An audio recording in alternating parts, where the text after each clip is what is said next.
Hello, Artist Cadet! Welcome to Background Bootcamp. I am PerryPictures and I will be your drill instructor for this course, of which there are 3 difficulty levels, easy, medium, and hard. Do I make myself clear? Aye, Captain! Great, because today's lesson is how to draw good backgrounds the easy way, and it is my job to teach you how to work smarter, not harder. Are you ready to begin? I said, are you ready to begin? Ma'am, yes, ma'am!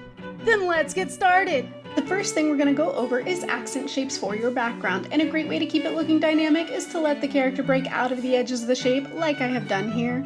This pushes the simple shape into the background and the character forward into the foreground. But the real magic comes from something called the drop shadow, and we will be using this amazing piece of ammunition repeatedly throughout this course.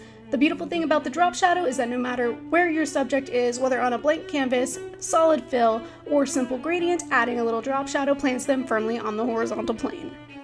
However, do not underestimate the value of a simple gradient. This is one of the most versatile tools in every artist's tool belt, and it should not go unused. Gradients make the perfect foundation for your background and can plan your light source or signal your directional lighting based on the hue and brightness you put on either end. Whew. Alright, I don't know if I can keep that up, so we're just going to talk a little bit softer. With a gradient as your background, add some layers in front of your subject to create depth and atmosphere. And remember what I said about drop shadows. Even the infant god of the cosmos needs a place to sit now and then. And I like to take it one step further by adding patterns or textures on top of my gradients, creating the illusion of stars, thousands of tiny blades of grass, and other repetitive shapes like that. Another way to get those details is to take advantage of a little something we like to call stamps and brushes.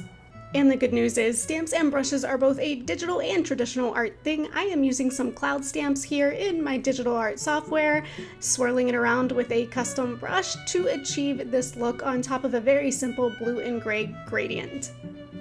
Those are the first 4 tips. Are you with me so far? Ma'am, yes, ma'am! At ease, because we are about to combine all of those things together, starting first with the stamps, and we are using that same cloud stamp again before adding a gradient to the background, and that is going to go behind the clouds just like that.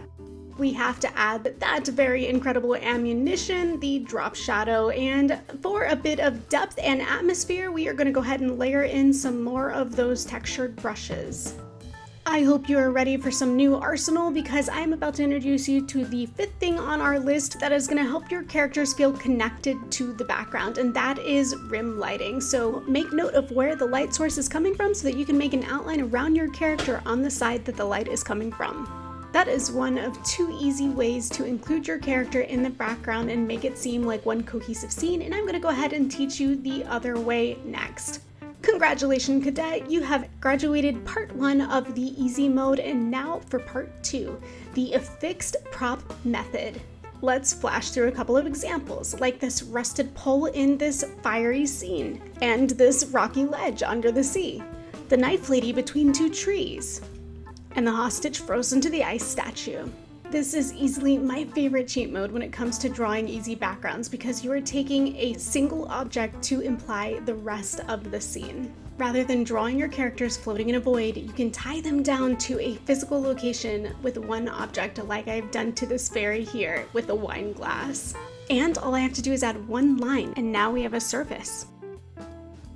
Your affixed object can also serve multiple purposes. In this instance, we have added not only another character, but also a foreground element.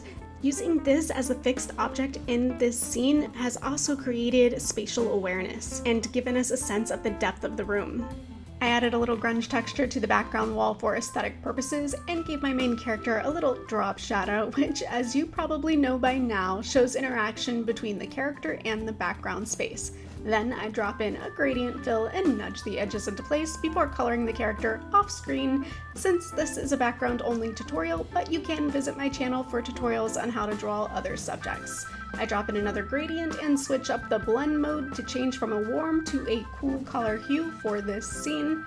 There is one more easy mode background hack that I use on this drawing and that you can use too, and that is adding a vignette to your edges.